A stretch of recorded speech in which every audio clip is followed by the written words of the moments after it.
তাই ফখরুদ্দিনের পাশে যখন মঈন আহমেদ ছিল তখন মাটি কাঁপতো, কিন্তু ইউনূস সাহেবের পাশে যখন বর্তমান আর্মি চিফ আছে মাটি কাঁপছে না। সেনাবাহিনী মাঠে আছে, আবার ম্যাজিস্ট্রেসি পাওয়ার নিয়ে মাটি কাঁপছে না। আমি ডিফার করি, আমি বরং উল্টো দিক থেকে বলবো যে সরকার যথেষ্ট পরিমাণে সহযোগিতা নেয়ার জন্য ঠিক আয়োজনটা চেষ্টা করছেন কিনা। আমরা তো বাইরে থেকে কন্টিনিউয়াস তাকে অ্যাডভাইস দিতে পারি, you do this one, you do this one, you do this one. বাধাটা কোথায়? যদি ভোটার মনে করে যে আমি একজন মব ক্রিয়েটরকে ভোট দিব, মব ক্রিয়েটরে কিন্তু চলে আসবে। তাহলে লেভেল প্লেইং ফিল্ড ইস্যু আসে। আর এই লেভেল প্লেইং ফিল্ড কিন্তু ওই প্রশাসন দিয়েই করতে হবে যেই প্রশাসন হাসিনা সরকারের সময় ছিল। তা আজকে যদি ওই প্রশাসন দিয়ে সমস্ত রাজনৈতিক দল নিশ্চিত হয় যে লেভেল প্লেইং ফিল্ড হবে, তাহলে বিগত নির্বাচনে যায়নি কেন? আমার প্রশ্ন রাখলাম আমি, কারণ প্রশাসন তো মঙ্গল গ্রহ থেকে আসতেছে না। এই সরকারকে বলা হচ্ছে এনসিপির প্রতি দুর্বল, বলা হচ্ছে যে তার ছত্রছায়ায় গঠিত, তাহলে সরকার নিরপেক্ষ না। যদি ওই তাহলে ইউনূস সরকারও নিরপেক্ষ না, লেভেল প্লেইং ফিল্ডও নিশ্চিত না। আপনি যে বিগত সরকার যাকে পতিত সরকার হয়েছে তাকে আমি বলি তার জনগণ ছিল 15 থেকে 16 লক্ষ বাংলাদেশে, উইদাউট এনি বেনিফিট। শুধুমাত্র সরকারের হুকুমে লোক মারে, শুধুমাত্র সরকারের হুকুমে পাখি মারে, পাখি মানে ক্রস ফায়ার, শুধুমাত্র মাসিক বেতনে আয়না করে থাকে। তারা হিউম্যান বিং, বাট লোভ মোহ এমন জায়গায় নিয়ে গেছে যে অন্ধ। এবং বিগত সরকার এই 16 লক্ষ লোক নিয়ে ইসরায়েল গভর্নমেন্ট, ইসরায়েল, বাংলাদেশের ইসরায়েল ছিল ওই সরকার। আর আমরা 18 কোটি লোক ছিলাম ফিলিস্তিনে লোক মারা যায়, তার জন্য আমার সরোয়ার্দী উদ্যানে লক্ষ লক্ষ মানুষ জমায়েত হয়েছে। ইউসি কত টাচি। আর এই লোকগুলো কোথায় ছিল যখন আয়নাগর ছিল? এই লোকগুলো কোথায় ছিল যে শাপলা চত্বরে লোক মারছিল? আমার সঙ্গে স্টুডিওতে আছেন বিএনপির আন্তর্জাতিক বিষয়ক কমিটির বিশেষ সহকারী অ্যাডভোকেট ফারজানা শারমিন পুতুল। আমার সঙ্গে আছেন বাংলাদেশ সুপ্রিম কোর্টের সিনিয়র আইনজীবী এবং রাজনৈতিক বিশ্লেষক অ্যাডভোকেট আবু হেনা রাজ্জাকি। এছাড়া আমাদের সঙ্গে আলোচনায় যোগ দেবেন গণসংহতি আন্দোলনের প্রধান সমন্বয়ক জোনায়েদ সাকিব। আপনাদেরকে আমাদের আলোচনায় স্বাগত জানাচ্ছি। আলোচনা শুরুতেই ফারজানা শারমিন পুতুল আপা আপনার কাছে যেতে চাই। আমরা যেটি শিরোনাম রেখেছি, আপনি দেখেছেন যে বিভিন্ন সময়ে নানা সংকটে রাজনৈতিক দলগুলোর সঙ্গে সরকার প্রধান উপদেষ্টা বৈঠক করছেন এবং তার থেকে একটি দৃশ্যমান একটি সলিউশন বেরিয়ে আসছে বিভিন্ন সময়। সম্প্রতি উত্তরায় যে বিমান ট্র্যাজেডি হলো সেটাকে কেন্দ্র করে সচিবালয় শিক্ষার্থীদের প্রবেশ এবং দুই উপদেষ্টার অবরুদ্ধ থাকার বিষয়ে সরকার মনে করছে তারা আবার একটা ক্রাইসিসে পড়ছে। রাজনৈতিক দলগুলো কি সবসময় এই ক্রাইসিস ম্যানেজমেন্ট হিসেবে এই কাজ করছে? ধন্যবাদ আপনাকে এবং আমাদের এসএ টেলিভিশনের সকল দর্শক শ্রোতাকে শুভেচ্ছা জানাচ্ছি। আমার সহ আলোচক যিনি আছেন সকলকে আসসালামু আলাইকুম। ইটস এ গুড প্র্যাকটিস দো যে আপনি যদি কখনো কোনো ক্রাইসিসে, আসলে রাজনৈতিক দল যেগুলো থাকে তারা কিন্তু এটা তাদের নর্মাল প্র্যাকটিসের ভেতরেই পড়ে যে দেশের যে কোনো ক্রান্তি লগ্নে এগিয়ে গিয়ে তারা নিজে থেকে দায়িত্ব ভারটা ঘাড়ে তুলে নেবে। সেই জায়গা থেকে বর্তমানে বাংলাদেশে একটি সরকার আছেন, ইন্টারিম গভর্নমেন্ট আছেন, তারা যে কোনো ক্রাইসিস মোমেন্টে ক্রাইসিস মোকাবেলার ক্ষেত্রে যদি রাজনৈতিক দলগুলোকে স্বাগত জানান বা পরামর্শ করে সেভাবে স্টেপসগুলো নেন, দিস এ গুড প্র্যাকটিস বলেই আমি মনে করি। এটা গণতান্ত্রিক একটা রাষ্ট্রের চর্চাটা ভালো চর্চা বলে আমি মনে করি। কিন্তু এখানে একটু সমস্যা আছে। সমস্যাটা হচ্ছে যে আপনি তখনই ডাকছেন যখনই মনে হচ্ছে যে আমি একটু বোধহয় দোটানায় পড়ে যাচ্ছি, একটু দোলাচলে পড়ে যাচ্ছি। তো আমাদেরকে একটা জিনিস সবসময় মনে রাখতে হয় কি, যে দেশের সেন্টিমেন্ট, মানুষের সেন্টিমেন্ট একটা ক্রাইসিস মোমেন্টে কোন জায়গাটাতে আমার প্রায়োরিটি দেওয়া উচিত। একটা ক্রাইসিস যখন ইভলভ হয়, যে ঘটনাটার প্রেক্ষিতে আমরা আজকে যে কথা বলছি, আমার খুব খারাপ লাগে যে এই যে আমি কথা বলছি নির্লজ্জের মতো দুদিন পর আমরা এগুলো ভুলে যাব। এটা নিয়ে আমরা কিন্তু আর কথা বলবো না, আপনারাও টকশোতে আমাদেরকে ডাকবেন না, আমরাও গিয়ে কথা বলবো না। নতুন কোনো ইস্যু আসবে, সেই ইস্যু নিয়ে আমরা আবার বসে বসে কথা বলবো। কিন্তু ক্রাইসিস ম্যানেজমেন্টটা কিন্তু আর হবে না। ঘটনাটা কি ঘটলো? ঘটনাটা ঘটলো, একটি দুর্ঘটনা ঘটলো। একটি বিমান একেবারে একটা স্কুলের ভেতরে গিয়ে ঢুকে এটাকে এমন একটা অবস্থায় নিয়ে গেল, আমাদের ফুলের মতো বাচ্চারা মৃত্যুবরণ করলো। আমার সন্তানও সেখানে থাকতে পারতো। যে বাবা মার সন্তানরা গেছে, তারা কি করে এটাকে নিচ্ছে এটা আমি জানি না। আসলে এটা মানসিকতা কি করে হয় আমরা ভেবেই যেটা আমরা রাতে ঘুমোতে পারছি না প্রত্যেকে। এখন দেখেন এই যে দুর্ঘটনাটা ঘটলো, এই দুর্ঘটনাটা তো কোনো না কোনো কারণে কারো না কারো দায়ী থাকা উচিত ছিল। আমরা কিন্তু আলোচনা কি নিয়ে করছি, যে ওখান থেকে সরে এসে সচিবালয়ে হামলা হলো, শিক্ষা উপদেষ্টার পদত্যাগ হলো, আমরা কিন্তু ওখানে নেই। দুই আমাদের উপদেষ্টা অবরুদ্ধ থাকলেন, দুই উপদেষ্টা অপরুদ্ধ থাকলো, একটা মব কালচার চলে এসছে, আমরা রাজনৈতিক নেতৃবৃন্দকে নিয়ে বসছি, কথা বলছি, কিন্তু এই যে দুর্ঘটনাটা যে ঘটলো এর পেছনের কাহিনী নিয়ে কিন্তু আমরা কেউ চিন্তা করছি না। এরকম দুর্ঘটনা বহু ঘটে বাংলাদেশে, রানা প্লাজা ঘটেছে, কিছুদিন আগে বেইলি রোডে যেটা ঘটনাটা ঘটলো, মানুষ খেতে গেছে পুড়ে মারা গেল, কি হয়েছে সেটা নিয়ে ঘটছে, প্রতিনিয়ত ঘটছে। যে বললাম যে নির্লজ্জের মতো দুদিন পর আমরা সবাই জিনিসগুলো ভুলে যাব। সো এই বসাটা যদি শুধুমাত্র ফর্মালিটি না হয়ে যদি বসার সত্যি সত্যি কোনো ইম্প্যাক্ট থাকে, সেটা আসলে কাজে দেয়। যে আমি এখন মনে করছি যে ঠিক আছে, আমাকে একটু দেখাতে হবে যে আমি কিছু কাজ করছি, সমস্ত রাজনৈতিক নেতৃবৃন্দকে নিয়ে বসে, সমস্ত নেতৃবৃন্দকে নিয়ে বসা হয় না, ইনিশিয়ালি উনি হঠাৎ করে 4টা দলকে নিয়ে বসলেন, আজকে আবার 13টা দল নিয়ে বসেছেন, এখন আলোচনা একটা হচ্ছে, ঠিক আছে ভালো কথা, কিন্তু তার মাঝখানে কিন্তু অনেকটা পানি গড়িয়ে গেছে। আস্থার সংকট তৈরি হয়েছে অনেক আগে, যে সংকটটা এখন কিন্তু অনেক দূর চলে গেছে। যে আজকে যত ধরনের কোয়েশ্চেন উঠছে এই গভর্নমেন্টের উপরে, শুরু হয়েছে কি নিয়ে, যে লাশ গুম হয়েছে, হিসাব ঠিক মতো মিলছে না, এই বিশ্বাস করতে পারছে না, কারণ এই যে আস্থার জায়গাটা তো নেই। 1 বছর আগের এই সরকার, 1 বছর আগের বৈষম্য বিরোধী স্টুডেন্ট, 1 বছর আগের আন্দোলন, আর 1 বছর পরে এই সিনারিও কি হওয়ার কথা ছিল না। সো আমরা যদি শুধুমাত্র আস্থার জায়গাটাতেও থাকতাম, তাও কিন্তু বলতে পারতাম যে সাকসেসফুলি ওনারা অনেক কাজ করছেন। সো এই যে বসা টসাগুলো যে একেবারেই 11th আওয়ারে গিয়ে এখনই বসে কিছু একটা করে ফেলছে, এটা খুব বেশি কাজে দেয় বলে আমার মনে হয় না। বাট আলোচনাটা জারি থাকা উচিত, যে কোনো ক্রাইসিস মোমেন্টে সবার আগে আমার দেশের স্বার্থটা দেখা উচিত, এবং কি কারণে ঘটনাগুলো ঘটছে আমরা রোগ নিয়ে আলোচনা না করে উপসর্গটা নিয়েও আলোচনা করা খুব জরুরি। সরকার তার নিজের স্বার্থেই করছে কিনা, সরকার তার নিজের আস্থাহীনতার জায়গায় থেকে রাজনৈতিক দলগুলোর সঙ্গে আলোচনা করে এক ধরনের রাস্তা ফিরিয়ে আনতে চায় কিনা, সরকার একটা কনফিডেন্সের জায়গায় যেতে চাচ্ছে যে আমরা যেটা করছি রাজনৈতিক সকল দলের নেতৃবৃন্দ নিয়ে, প্রতিনিধি নিয়ে বসে আমরা সিদ্ধান্ত গ্রহণ করে করছি। বিষয়টা আসলে যেটা দেখানোর চেষ্টা করা হচ্ছে সেরকম না।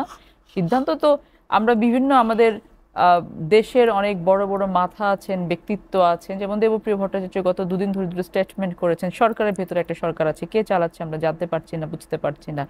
আমাদের শিক্ষা উপদেষ্টা, শিক্ষা সচিবের যে অপসারণে যে বিষয়টা ঘটলো, যে শিক্ষা উপদেষ্টা বলছে যে সচিব আমাকে সিদ্ধান্ত নিতে দেয় নাই। সো এই বিষয়গুলো হয় কি, যে যখন সামনে চলে আসে তখন গভর্নমেন্ট তো ভোলাটাইল, বোঝা যায় যে টালমাটাল, কোঅর্ডিনেশনের চরম অভাব।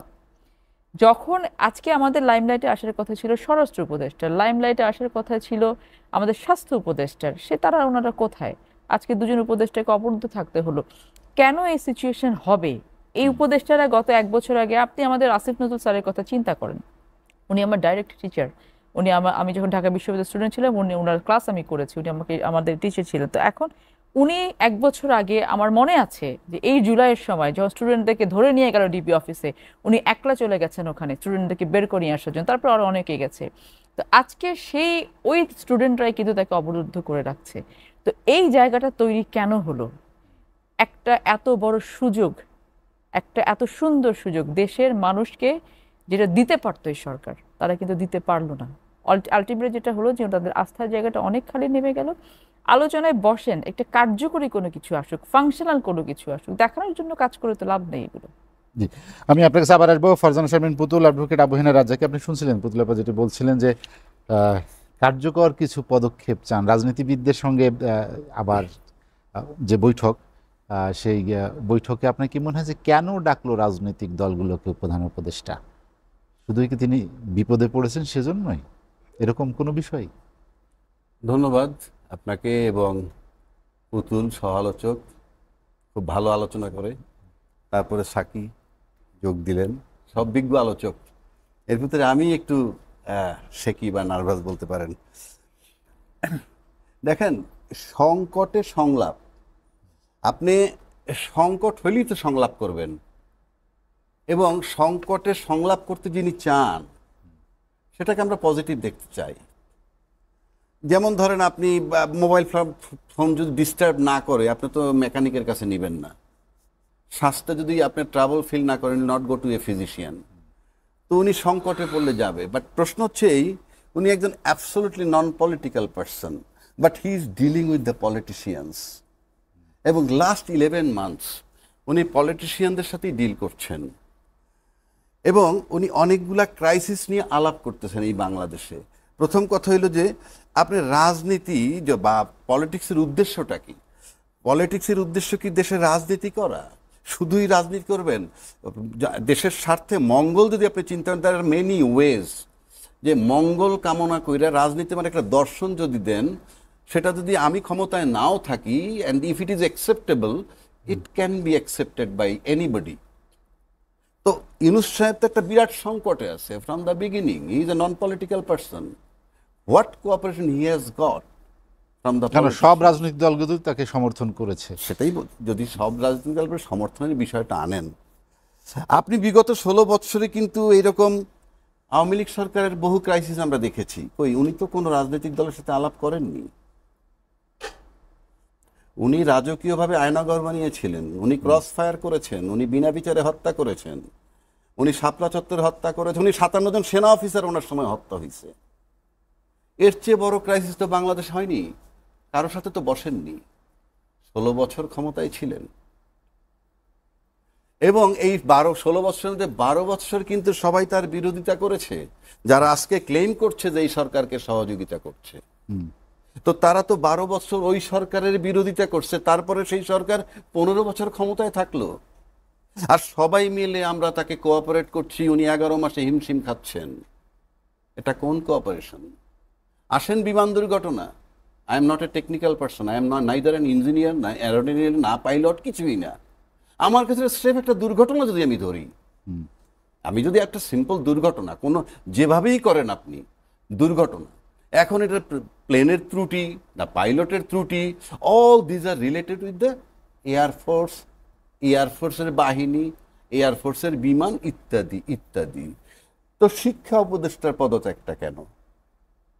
মানে কি কারণটা কি? আপনি যদি ওটাকে ক্রাইসিস ধরেন, তাহলে আপনি তো বিমানের ত্রুটি না, রাজাকি ভাই একদিন মনে করেন যে রাষ্ট্রীয় শোক ঘোষণা হলো, এইচএসসি পরীক্ষা চলছে, সমানের পরীক্ষা চলছে, সেটা বলছে যে মধ্যরাতে গিয়ে আপনি মধ্যরাতে গিয়ে এটা অবশ্যই উচিত ছিল যে, এবং আমি বলি অবশ্যই তার উচিত ছিল। শিক্ষার্থীরা সংক্ষুব্ধ হওয়ার মতো যথেষ্ট কারণ ছিল। শিক্ষার্থীরা কি শুধু পরীক্ষার জন্য সংক্ষুব্ধ হয়েছে? তারা তো আজকে বলতেছে লাশও ঘুমোচ্ছে, ডেড বডিও সরানো হচ্ছে।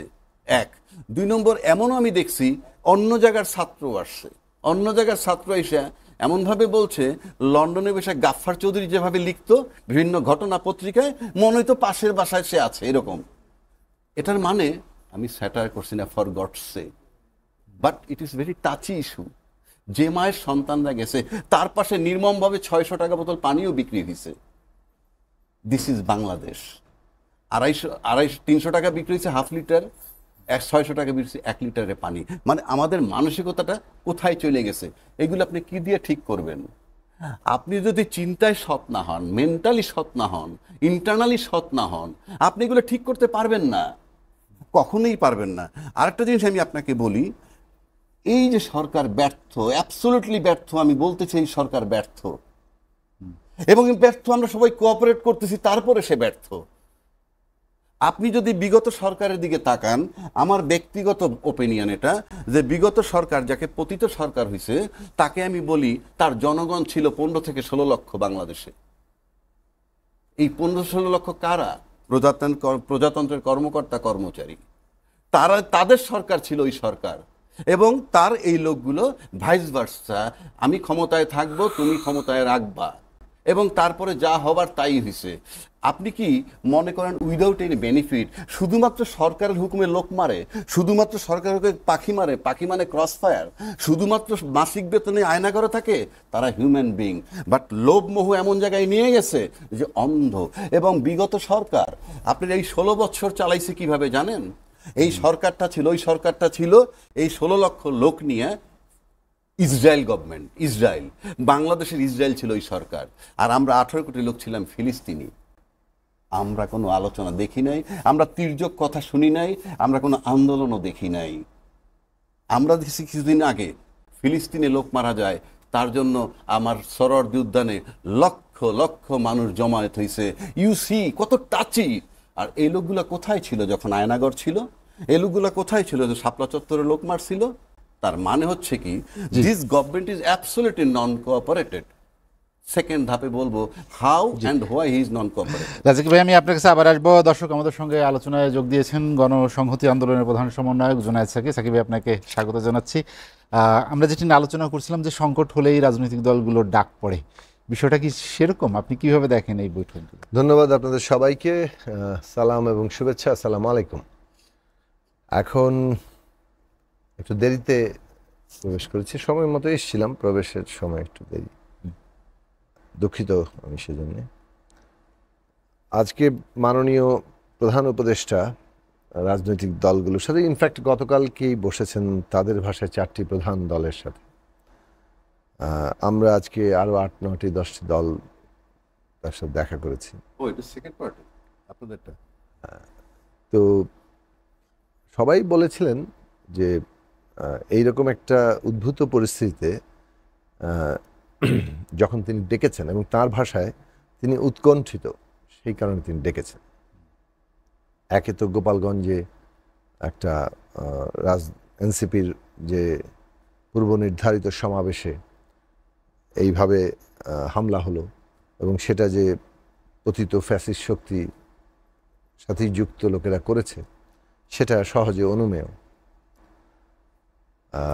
এই জুলাই মাসে এসে তারা এইভাবে একটা হামলা করতে পারবে, এত বড় ঘটনা ঘটিয়ে ফেলতে পারবে, সেটা নিয়ে তিনি উৎকণ্ঠিত। কিংবা একই সাথে বিমান বিধ্বস্তের ঘটনা, এতগুলো শিশু সহ ছাত্র, শিক্ষার্থী, শিক্ষক, তাদের নিহত হওয়া, আহত হওয়া, আবার সচিবালয়ে ছাত্রদের ঢুকে পড়া, সব মিলিয়ে তিনি উৎকণ্ঠিত। রাজনৈতিক দলগুলোর সাথে তিনি আলোচনা করছেন। এখানে একটা জিনিসের আমি ঠিক যদি বুঝে থাকি, উনি বলতে চেয়েছেন যে বর্তমান সরকার ঠিক যথেষ্ট সহযোগিতা পাচ্ছে না। আমি ডিফার করি, আমি বরং উল্টো দিক থেকে বলবো যে সরকার যথেষ্ট পরিমাণে সহযোগিতা নেয়ার জন্য ঠিক আয়োজনটা করছেন কিনা, চেষ্টা করছেন কিনা, সেটাও একটা প্রশ্ন তোলা যায়।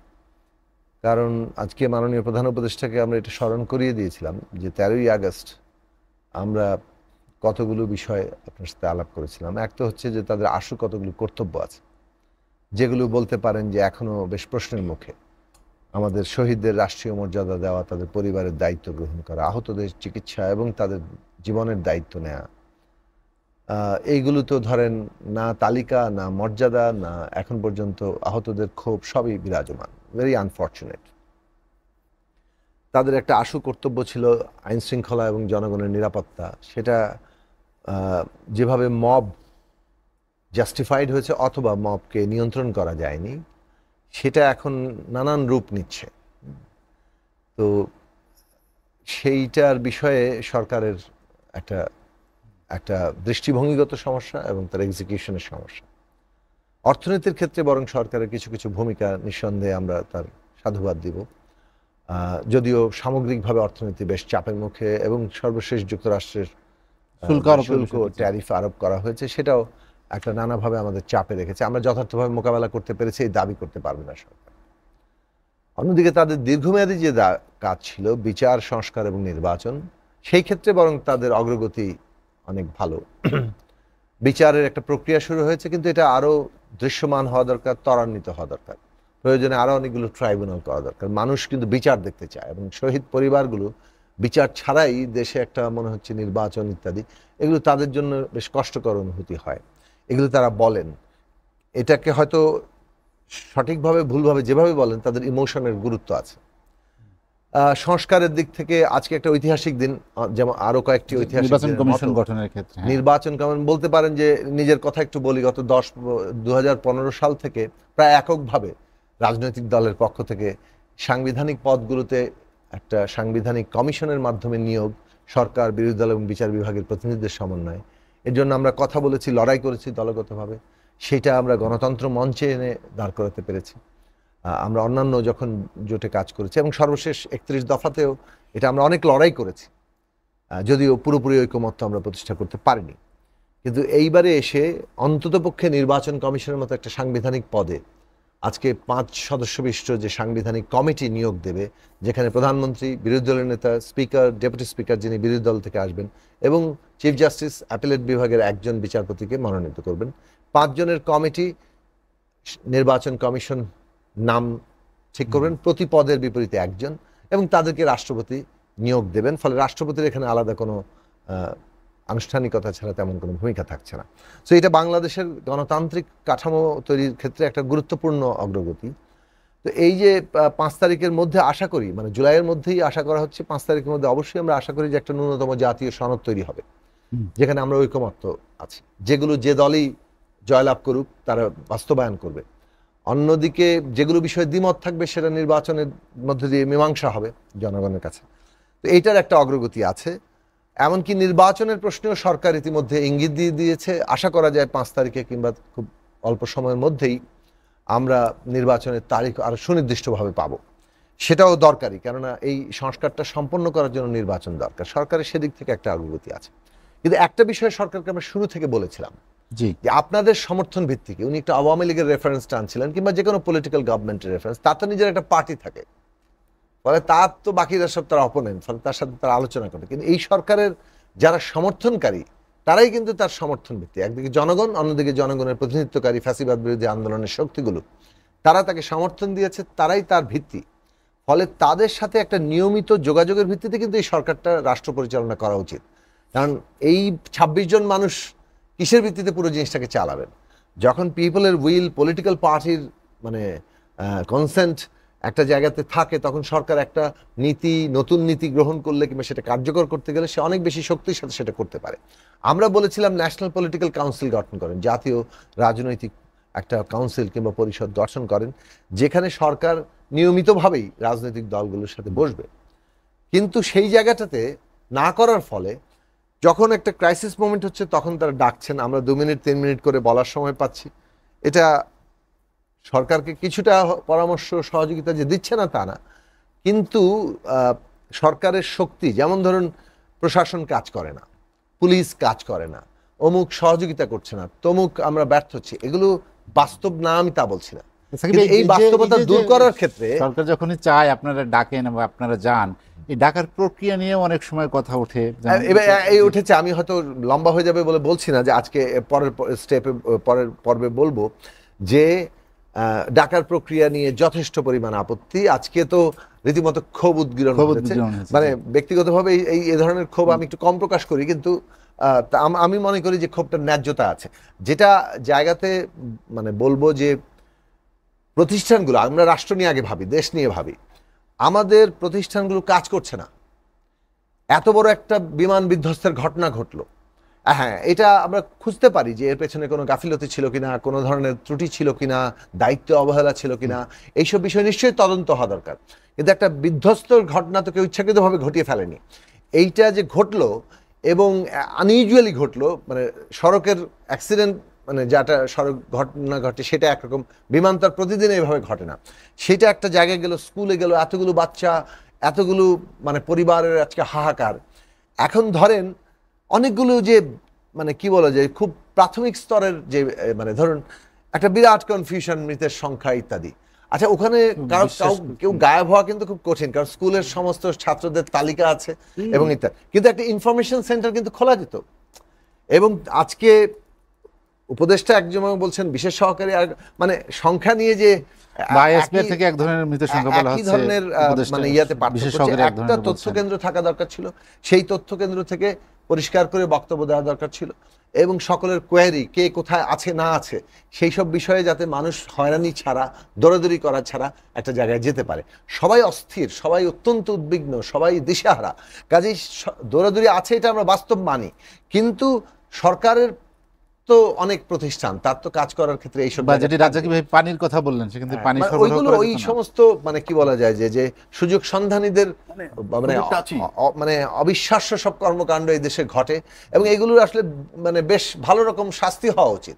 যাই হোক, আমি অন্য জায়গায় পৌঁছাতে চাচ্ছি। সরকারের এই যে জায়গাগুলোতে কিংবা ছাত্ররা, এখন দুটো জিনিস আছে। এক, সচিবালয়ের মতো জায়গায় ঢুকে পড়তে পারলে এটা তো আমাদের জন্য খুব ভালো কিছু না, কারণ সচিবালয় অনেক একটা গুরুত্বপূর্ণ জায়গা, যেখানে যে কোনো ধরনের একটা ঘটনা ঘটলে সেটার অনেক ক্ষয়ক্ষতি হতে পারে।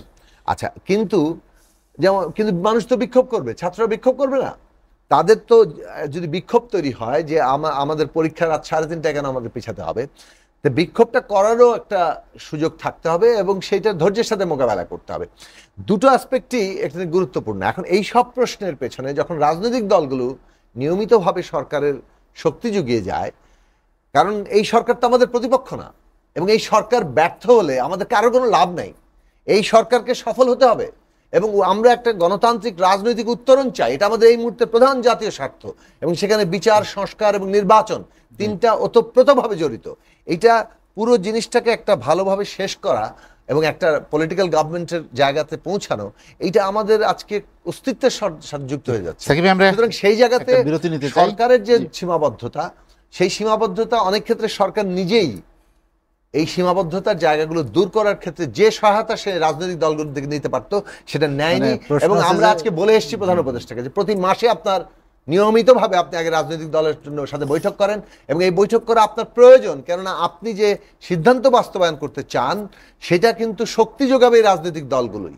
কাজেই এবং তিনি একমত হয়েছেন এবং তিনি নির্বাচনকে সামনে রেখে খুব দ্রুত আরো বেশি বৈঠক হবে এটা তিনি বলেছেন। তো আমরা আশা করি যে কিছু পরিবর্তন। আমরা একটা বিরতি নিতে চাই, বিরতির পর আমরা আবারও ফিরছি আলোচনায়। ফারজানা শারমিন পুতুল, যেটি নিয়ে আমরা আলোচনা করছিলাম, আপনি নিজেও বলেছেন যে বৈঠক বা যেটি এটি ইতিবাচক দিক, কিন্তু এটি বাস্তবায়ন বা এর একটি ফল যাতে দেশবাসী পায় সেরকম কোনো পদক্ষেপ নেওয়া উচিত। আমরা সবসময় দেখেছি যে এর আগেও এই সরকারও অনেকবার রাজনৈতিক দলগুলোকে ডেকেছেন, বসেছেন, কথা বলেছেন। যখনই বৈঠক হয় তখনই এক ধরনের পরিস্থিতি, মানুষের একটা আস্থা ফিরে আসে, আবার কিছুদিন পর সেই আস্থাহীনতা আবার প্রকট আকার ধারণ করে। এর মূলে কারণ কি?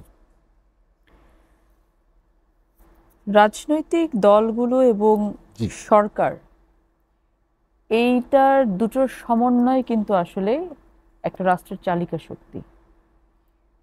তো সাকিবের কথাগুলো শুনে ভালো লাগলো, যেহেতু ওনার ফার্স্ট হ্যান্ড এক্সপিরিয়েন্স আছে, উনি বৈঠকে ছিলেন, এসে আশার বাণী আমরা শুনলাম, আমাদের ভালো লাগে। এবং this statement is very much true যে যদি এই সরকার ফেল করে যায় আমরা ফেল করে যাব। এবং এই একটা কারণেই কিন্তু from the very beginning Bangladesh জাতীয়তাবাদী দল বিএনপি সব ধরনের সহযোগিতা গভর্নমেন্টকে করার জন্য প্রতিশ্রুতি দিয়ে এসেছে, করেছে, ধৈর্যের পরীক্ষা দিচ্ছে এবং প্রতিনিয়ত বলে যাচ্ছে যে আমরা শেষ অবধি কিন্তু আপনাদেরকে সহযোগিতা করে যাব। গভর্নমেন্টকে সহযোগিতা করা মানে জুলাই অভ্যুত্থান যেটা হয়েছে সেটাকে সহযোগিতা করা, গভর্নমেন্টকে সহযোগিতা করা মানে আমাদের কাছে যে ভবিষ্যতে আমরা যে বাংলাদেশটাকে দেখতে যাচ্ছি, একটি নতুন বাংলাদেশ, সেই বাংলাদেশ গড়ার যে শক্তিটাই আছে, পজিটিভ যে ফোর্সটা আছে, তাদেরকে সহযোগিতা করা। তো সেই জায়গাতে আমরা আছি, থাকবো, এবং এটা আমরা বদ্ধপরিকর, এটা মুখে বলার জন্য না, এটা আমরা চাই, আসলে আমরা চাই। তো আমাদের যে সেন্টিমেন্টটা কাজ করে, গভর্নমেন্টের সেন্টিমেন্টে যদি একই সাথে কাজ করে, একই কেমিস্ট্রিতে মেনটেন করা হয়, তাহলে ফলাফলটা ভালো আসে। আমাদের বলতে আমি রাজনৈতিক দলগুলোর কথা বলছি। তো আজকে বৈঠকে বসেছেন, ক্রাইসিস মোমেন্ট, এটা ভালো। রাজ্জাকি ভাই বলেছেন যে হ্যাঁ, ক্রাইসিস হলেই তো আমাদেরকে বসতে হবে। কিন্তু কথা হচ্ছে যে আমরা এই যে জাতীয় সনদ তৈরির কথা বলছি, জুলাই সনদ তৈরির কথা বলছি, আমরা বিভিন্ন ধরনের সংস্কার প্রস্তাবের কথা বলছি, এর সবগুলোর এক্সিকিউশন ডিপেন্ড করবে যে পলিটিক্যাল পার্টিগুলোর সদিচ্ছার উপরে। আমরা একটা বছর সময় পেলাম, এক বছরে আমরা নতুন কি জানতে পারলাম বা বুঝতে পারলাম, বা আমরা নতুন কি দেশকে দিতে পারলাম, যেটা নিয়ে দেশের জনগণ আস্থা রেখে বলবে যে আমরা সামনের দিকে এগিয়ে যেতে পারি।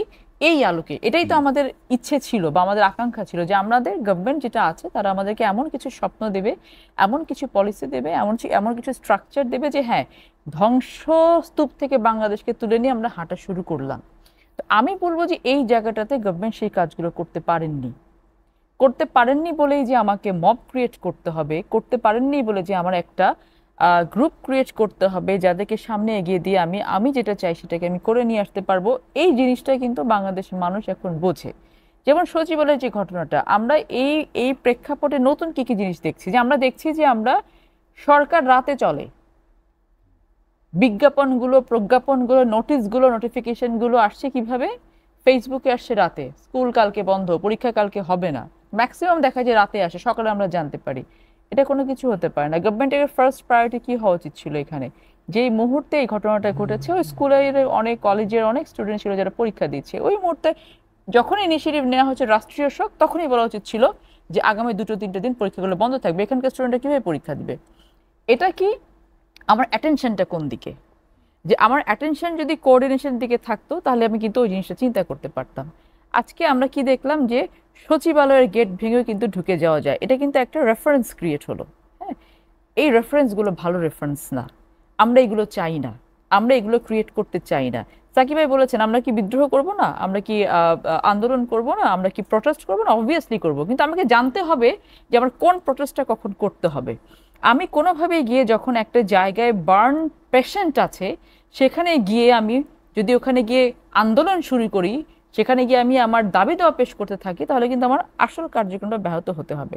সো আমি সবসময় একটা জিনিস বলি যে সরকার একটি মেকানিজম, একটি মেশিনারিজ, এটার সাথে এটার কোঅপারেশন জনগণকেও করতে হয়। আমি যদি এডুকেটেড ভোটার না পাই, আমি যদি ভালো ভোটার না পাই, আমি কিন্তু চয়েসটাও সেরকম হবে। যদি ভোটার মনে করে যে আমি একজন মব ক্রিয়েটরকে ভোট দিব, মব ক্রিয়েটরে কিন্তু চলে আসবে। এই জন্য এডুকেশনটা বা কালচারটা যে ডেভেলপমেন্টটা হয়, মেন্টাল ডেভেলপমেন্টটা, যেটা রাজ্জাকি ভাই বললেন যে মানসিকতার পরিবর্তনটা, এটা আপনি কোনো সনদ করে করতে পারবেন না। আপনাকে মাথায় রাখতে হবে যে আমি এটা ইমপ্লিমেন্টেশনে যাব কি যাব না, আমি কাজগুলো করব কি করব না। তো এই কথাগুলো বলার পেছনের কারণটা হচ্ছে যে উদ্দেশ্য যেটা, এটা চরিতার্থ করতে আমি চাই কি চাই না, আমার ইন্টারেস্টটা কি, আমার ইচ্ছাটা কি। তো গভর্নমেন্টের সব কিছু মিলিয়ে এখন যে পরিস্থিতি বিরাজ করছে, উনি বসছেন, কথা বলছেন, নির্বাচন পর্যন্ত উনি আরও অনেক কথা বলতে চান, বসতে চান। আমি আশা করি, আমি বিশ্বাস করি যে সরকারের এই প্রতিটি বৈঠক সংকট উত্তীর্ণ হয়েছে জন্য বসেছে সেটা না, প্রিকশন হিসেবে, যেন আর সংকট উত্তীর্ণ না হয় আমাদের সামনে, আমরা বসে প্রিকশনগুলো নিয়ে থাকি। আজকে আমাদের ক্রাইসিস ম্যানেজমেন্টের জন্য আজকে স্বাস্থ্য খাতের যে দুরবস্থা, এটা কি আমরা করোনার সময় থেকে দেখিনি? তাহলে কেন আজকে আমাদেরকে আইসিইউ দিয়ে ক্রাইসিসে পড়তে হচ্ছে? তার মানে তখন সব ভাওতাবাজি ছিল।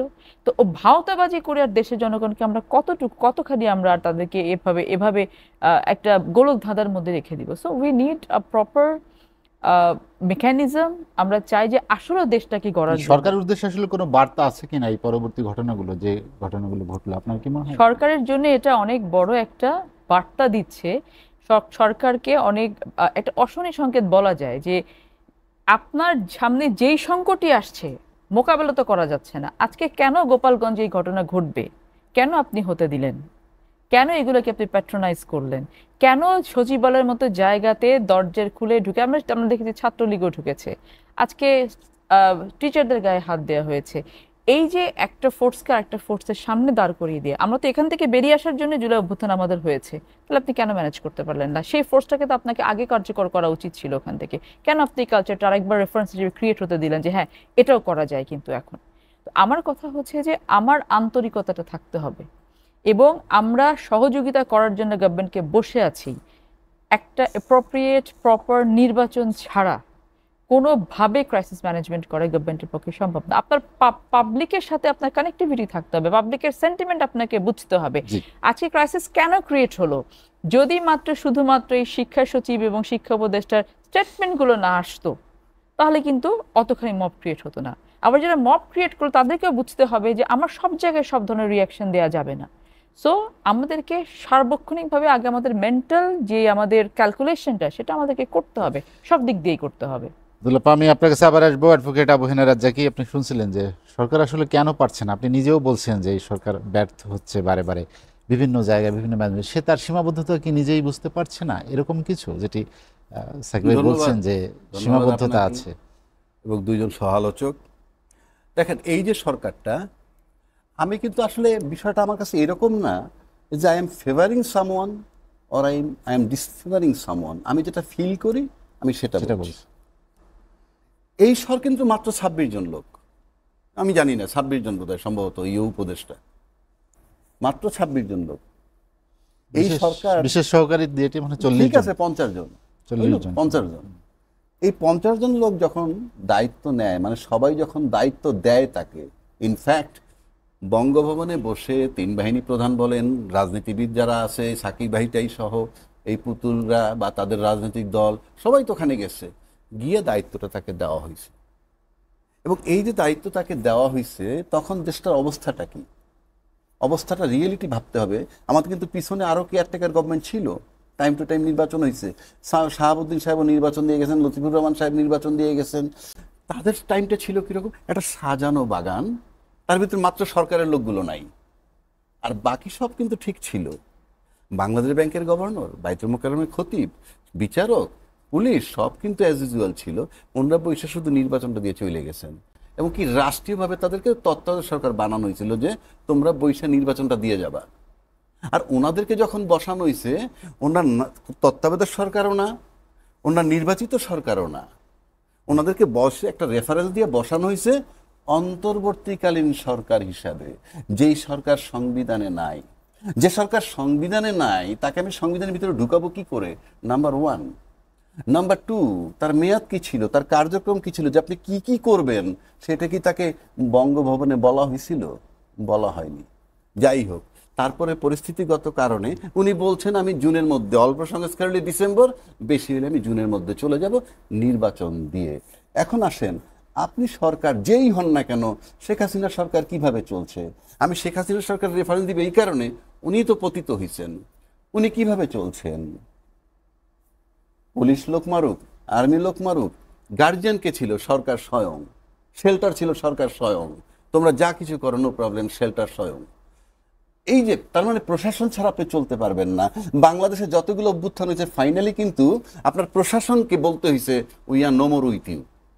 তারপরে সরকার নামছে। এর আগ পর্যন্ত কিন্তু প্রশাসন যতক্ষণ কোঅপারেট করছে, সরকার রিজাইন দেয়নি। সেটা এরশাদ সাহেব বলেন, 111 বলেন, যেটাই বলেন, ইনেস সরকার, অর্থাৎ আর্মি যখন বলছে, যেমন এই পতিত সরকারের সময়, তার মানে প্রশাসন এক সময় যখন রিফিউজ করে, তখন তাকে গুটাইতে হয়। আন্দোলনটা তৈরি করে রাজনীতিবিদরা, মানে এক্সিকিউশনে ফাইনালি তাদেরকে লাগে। এখন আসেন, ফখরুদ্দিন সাহেব সরকার ছিলেন, আমি সামরিক সরকার বাদ দিলাম, ফখরুদ্দিন সরকার যখন ছিলেন তখন তার পাশে ছিল কি? তখনকার আর্মি চিফ। জি, মাটি কাঁপতো, সেনা সমর্থিত বলা হতো যে। হ্যাঁ। আবার ইউনূস সাহেব, তার পাশে কি আছেন? সেনা প্রধান। উনি কি বলছেন? নির্বাচন পর্যন্ত সহযোগিতা করবেন। তাই ফখরুদ্দিনের পাশে যখন মইনুল আহমেদ ছিল, তখন মাটি কাঁপতো, কিন্তু ইউনূস সাহেবের পাশে যখন বর্তমান আর্মি চিফ আছে, মাটি কাঁপছে না। সেনা বাহিনী মাঠে আছে, আবার ম্যাজিস্ট্রেসি পাওয়ার নিয়ে, মাটি কাঁপছে না। আপনি রুটিন কাজ কেন করবেন না? সচিবালয়ের ওয়াল টপকে কেউ ঢুকতে পারবে না, এটার জন্য তো স্পেশাল অর্ডার লাগবে না। আপনার রুটিন কাজ করতে হবে। এই রুটিন কাজ হচ্ছে না কেন? আপনি কোথায় রুটিন কাজটা হচ্ছে? 2 নম্বর আসেন, যেমন সাকিব ভাই বললেন, এই সরকার ব্যর্থ হলে ডেফিনেটলি আমরা ব্যর্থ হব। জি, এই সরকার যদি ব্যর্থ হয়, 1 নম্বর, যদি এই সরকার ব্যর্থ হয়, যেহেতু আমরা ব্যর্থ হব, তাহলে নির্বাচন পর্যন্তই এই সরকারকে যদি রাখতে হয়, তাহলে তো নির্বাচন পর্যন্ত তার কোঅপারেশন দরকার, যেগুলো আমি বলছি করছে না। 2 নম্বর, যেহেতু তার কোনো দায় দায়িত্ব নাই, সে কিন্তু কোনো দলের কিছু না, নির্বাচন না দিয়ে গেলে কি হবে? আমি কথার কথা বলছি, উনি যদি ব্যর্থ হন, আমি নির্বাচন দিতে পারলাম না, তাতে কি হবে? সবাইকে ডেকে বলবে আমি পারলাম না, somebody will take over, hand over করলে somebody will take over and it may go another 2-3 years in the long run. আমি বলছি না এটা হবে না, যদি না হয়, আমার তো কোনো কমিটমেন্ট নাই। নাম্বার 3 আসেন, সরকার ক্রাইসিসের সময় তাদেরকে ডাকেন, যেটা আমি অ্যাপ্রিসিয়েট করি, ডাকা উচিত। কিন্তু আমার প্রশ্ন হচ্ছে, ডাকলে 2-3 মিনিট সময় পাই, সাকিব ভাই যেমন বললো, হুইচ ইজ নট সাফিসিয়েন্ট। কিন্তু প্রশ্ন হচ্ছে, আমরা তো বাইরের থেকে কন্টিনিউয়াস তাকে অ্যাডভাইস দিতে পারি, you do this one, you do this one, you do this one. বাধাটা কোথায়? এবং ইফ এনিথিং গুড, যদি ভালো থাকে, why it will not be accepted? আমরা তো এই যেখানে পুতুল কথা বলছেন, উনি কথা বলছেন, ভালোটা তো আমি অ্যাকসেপ্ট করবো। সুতরাং আমার কাছে মনে হয় অবশ্যই ক্রাইসিস টাইমে ডাকে যাবে, কিন্তু অ্যাডভাইস তো কন্টিনিউয়াস প্রসেস রাখতে পারে, যেমনিভাবে বিচার একটা কন্টিনিউয়াস প্রসেস বলা হয়। সুতরাং এই অ্যাডভাইসটাও কিন্তু কন্টিনিউয়াস প্রসেস, সবার অধিকার আছে গুড অ্যাডভাইস দেওয়ার। রাজাকি ভাই, আমি আপনার কাছে আবার আসবো। জুনায়েদ সাকিব, আপনি শুনছিলেন যে দেখা না করে তো উপদেশ দেওয়া যায়। ক্রিটিক্যাল আর্গুমেন্ট করলে হয়তো আপনার আলোচনাটাও বেটার হয়, মানুষও উপকৃত হবে। দেখুন, গভর্নমেন্টের এগেইন আমরা সমর্থন দিয়েছি, এবং গভর্নমেন্ট ব্যর্থ হলে আমরা সবাই ব্যর্থ হই, মানে না, গভর্নমেন্ট ব্যর্থ হলে আমাদের কোনো লাভ নেই। আমাদের দরকারটা কি? আমরা চাই বাংলাদেশে একটা গণতান্ত্রিক উত্তরণ ঘটুক, এবং এই রাজনৈতিক উত্তরণটা ফ্যাসিলিটেট করার দায়িত্ব নিয়েছেন অন্তর্বর্তী সরকার। এবং এটা একটা বিশেষ পরিস্থিতি, ফলে বিশেষ পরিস্থিতিতে ওইটাকে বলে ডক্ট্রিন অফ নেসেসিটি কাজ করে। যে সংবিধান ডক্ট্রিন অফ নেসেসিটি অ্যালাউ করতে পারে না, সেই সংবিধান তো আসলে মানে সংবিধানের জন্য মানুষ না, তো মানুষের জন্য তো সংবিধান।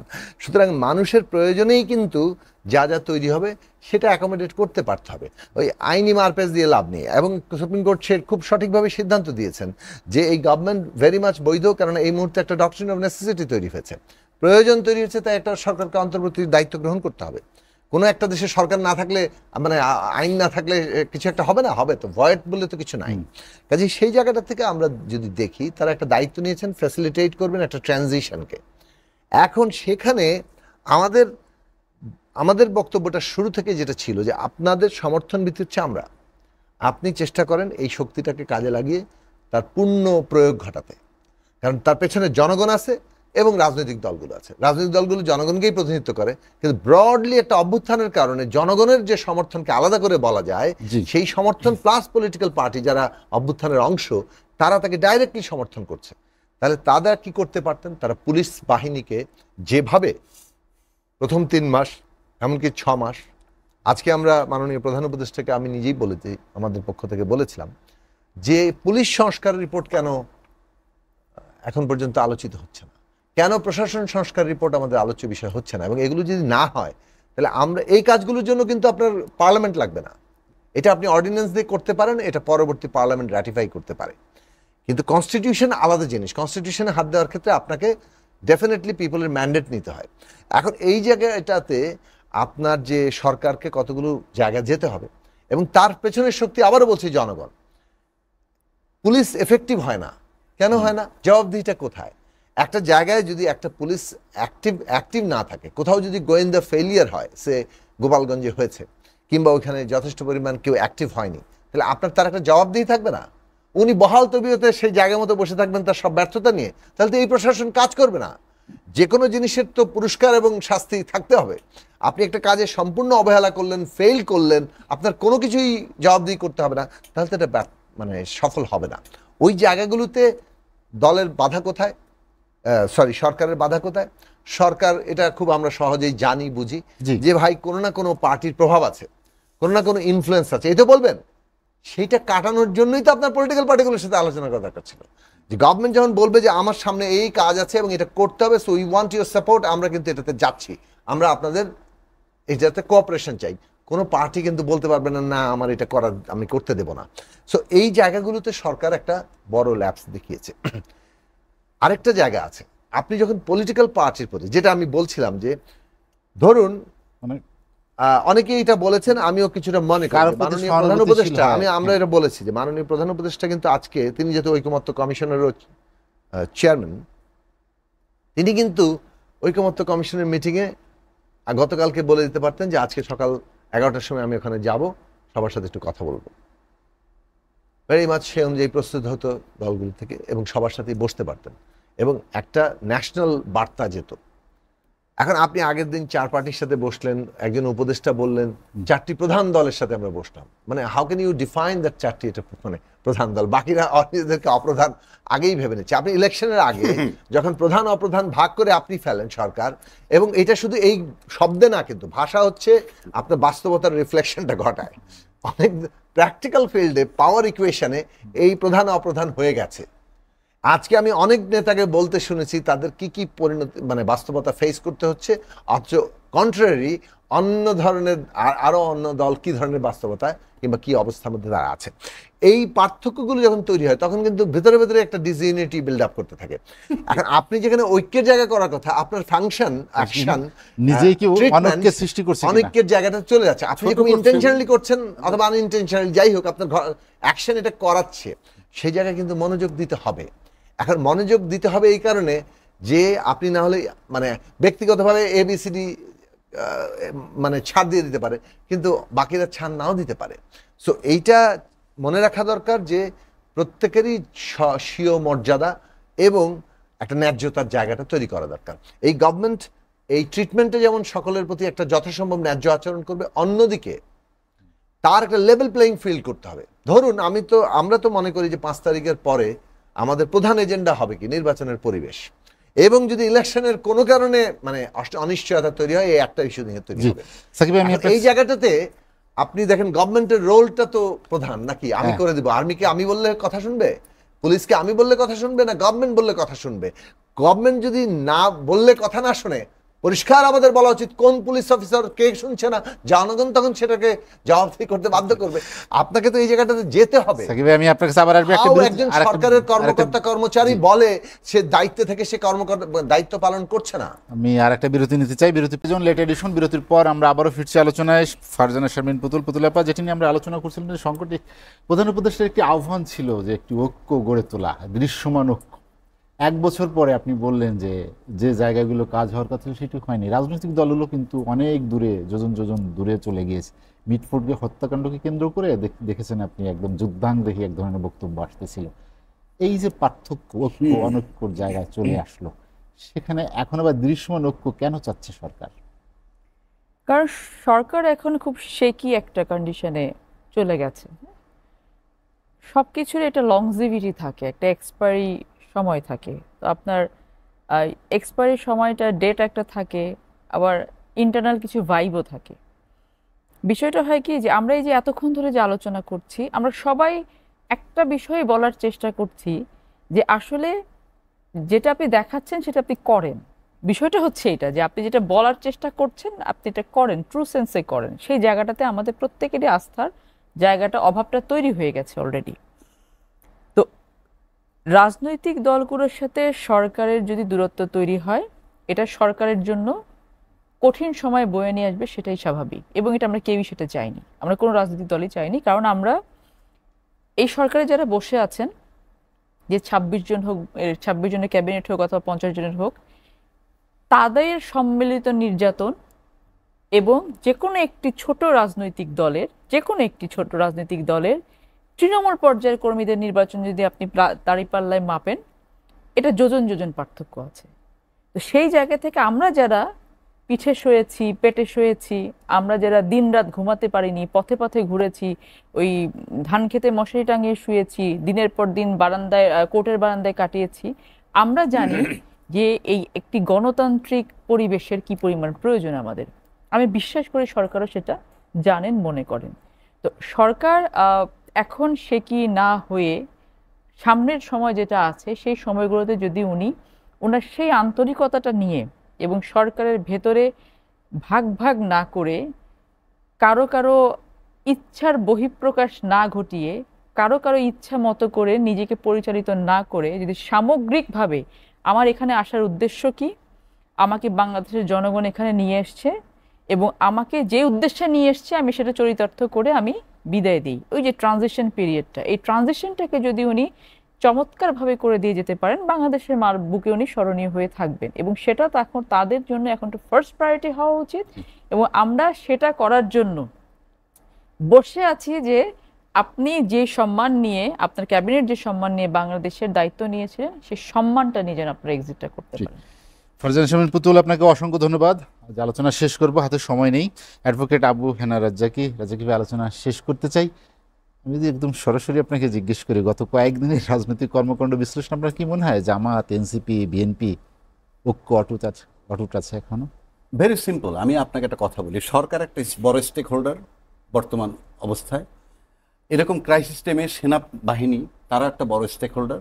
তার সাথে যদি আমি রাজনৈতিক দলগুলো ধরি, সে বিএনপি বলেন, জামাত ধরেন, এই জোনায়েদ সাকিরা ধরেন, সব মিলে যদি আমি ধরি, তো বিএনপি ন্যাচারালি স্টিয়ারিং সিট আছে।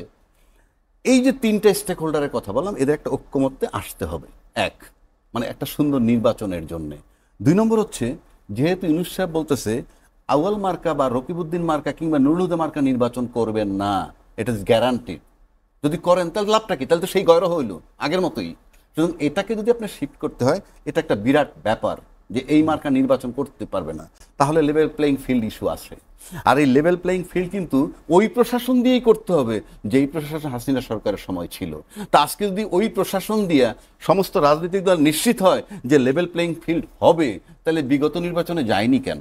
আমার প্রশ্ন রাখলাম আমি। কারণ প্রশাসন তো মঙ্গল গ্রহ থেকে আসতেছে না, সেই প্রশাসন যেই প্রশাসন ওই সময় ছিল।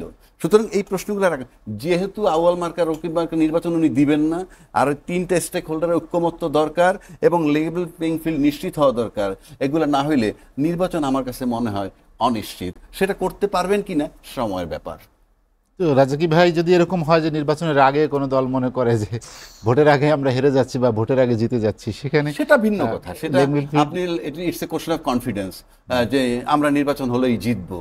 এখন যদি আপনি লেভেল প্লেইং ফিল্ড ইস্যু সবাই আনতে পারে, যেমন জোনায়েদ সাকির কথা আমি এটাকে গুরুত্ব দেই, যদি আমি অনেক জায়গায় বলি এরা ছোট ছোট দল, কিন্তু সে দল হিসাবে আপনি তাকে মূল্যায়ন সেম করতে হবে। আপনার প্রধানমন্ত্রী এই দেশের প্রধানমন্ত্রী, আরেক দেশের প্রধানমন্ত্রী, দল হিসাবে চিন্তা হলে ঠিক আছে, তাকেও গুরুত্ব দিতে হবে, এটা আমি দ্বিমত করছি না। কিন্তু আপনি যদি লেভেল প্লেইং ফিল্ড এই ইস্যু জোনায়েদ সাকিব আনতে পারে, কথার কথা বলছি, কারণ আনলে আপনি কি করবেন? এই লেভেল প্লেইং ফিল্ড আপনি নিশ্চিত করবেন কেমন? সেই প্রশাসন দিয়ে। যদি তাই হয়, আবার এই সরকারকে বলা হচ্ছে এনসিবির প্রতি দুর্বল, বলা হচ্ছে যে তার ছত্রছায়ায় গঠিত, তাহলে সরকার নিরপেক্ষ না। যদি ওই তাহলে ইউনূস সরকারও নিরপেক্ষ না, লেভেল প্লেইং ফিল্ডও নিশ্চিত না। আপনি নির্বাচনটা সময় নেই, আজ আলোচনা শেষ করবো। অ্যাডভোকেট আবু-হেনা রাজাকি, আপনাকে অসংখ্য ধন্যবাদ। জোনায়েদ সাকি, আলোচনা শেষ করবো। আমি সিম্পলি বুঝি যে দেখুন, জাতীয় ঐক্যের কথা বলা হয়েছে, বাংলাদেশের নতুন যাত্রা আমরা যেটা করতে চাইছি একটা ডেমোক্রেটিক যাত্রা। নতুন কথাটা বলছি, কিন্তু তাতে একটা ক্যারেক্টার। একটু বলি যে ঐক্য নিয়ে শঙ্কায় কেন সরকার? ঐক্য নিয়ে শঙ্কায় কেন না? ঐক্য নিয়ে সরকার শঙ্কায় খুব বেশি আছে এরকমটাও বলা যাবে না। আবার ঐক্য নিয়ে যে মানে একটা বাস্তব কিছু অবস্থা তৈরি হয়েছে, সেখানে হচ্ছে যে দেখুন, ডেমোক্রেটিক পলিটিক্সে একটা রাজনৈতিক ব্যবস্থার অধীনে রাজনৈতিক দলগুলো প্রতিদ্বন্দ্বিতা করবে, প্রতিযোগিতা করবে, এমনকি মাঝে মাঝে দুই দলের মধ্যে বেশ একটা ভালো বিবাদ সংঘাত তৈরি হতে পারে। কিন্তু সেটা একটা যেহেতু ডেমোক্রেটিক সিস্টেমের মধ্যে চলছে, সেটার মীমাংসার একটা পথ কিন্তু ওই সিস্টেমই বাতলে দেয়। নির্বাচন আছে, অন্যান্য বিভিন্ন বিষয় আছে। কিন্তু আমরা কিন্তু কোনো সিস্টেমের মধ্যে ছিলাম, আমরা একটা সিস্টেমে ছিলাম যেখানে একটা সরকার সবাইকে রাজনৈতিক ব্যবস্থার বাইরে ছুড়ে ফেলে দিয়েছিল। আমরা সেই সিস্টেমটা বদলাতে যে একটা গণতান্ত্রিক ব্যবস্থা নির্মাণ করার প্রক্রিয়ায় আছি। নির্মিত হওয়ার আগেই যদি আমরা এত বেশি ইনফাইট করি, তাহলে আবার কিন্তু এই নির্মাণ প্রক্রিয়াটা ব্যাহত হতে পারে, পতিত ফ্যাসিস্টরা সুবিধা নিতে পারে।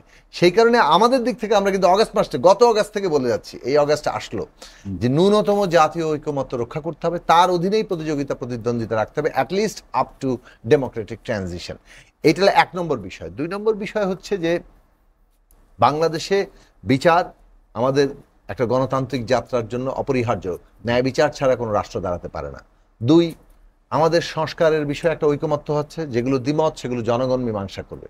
এবং এই যে মীমাংসার পথ, জনগণের অংশগ্রহণ, যেটা রিপাবলিকের প্রথম শর্ত, সেই জনগণের অংশগ্রহণ করতে গেলে একটা নির্বাচন লাগবে, আর নাহলে আপনাকে একটা বিপ্লব করতে হবে। তো এখন কেউ যদি বিপ্লব করার অ্যাটেম্প্ট না নিতে পারে, কিন্তু এই মুহূর্তে সকলে মিলে আমরা যেটার অ্যাটেম্প্ট নিয়েছি সেটা হচ্ছে ইলেকশন। নির্বাচন সংস্কার সম্পন্ন করার জন্য অত্যন্ত অপরিহার্য, একে অপরের সাথে ওতপ্রোতভাবে যুক্ত। কাজেই যৌক্তিক সময় একটা নির্বাচন হওয়া দরকার সংস্কারের প্রক্রিয়াটা সম্পন্ন করার জন্য। এইটা না একটা জাতীয় স্বার্থের প্রশ্ন হয়ে দাঁড়িয়েছে। এই মুহূর্তে সবচেয়ে বড় ন্যাশনাল ইন্টারেস্ট বাংলাদেশের সংস্কার এবং নির্বাচন সম্পন্ন করা। এইটাকে ক্ষতিগ্রস্ত করে যে কোনো তৎপরতায় যেই চালাক, বাক্য থেকে শুরু করে বক্তব্য থেকে শুরু করে অ্যাকশনে, সেটা কিন্তু জাতীয় স্বার্থের বিরুদ্ধে যাবে।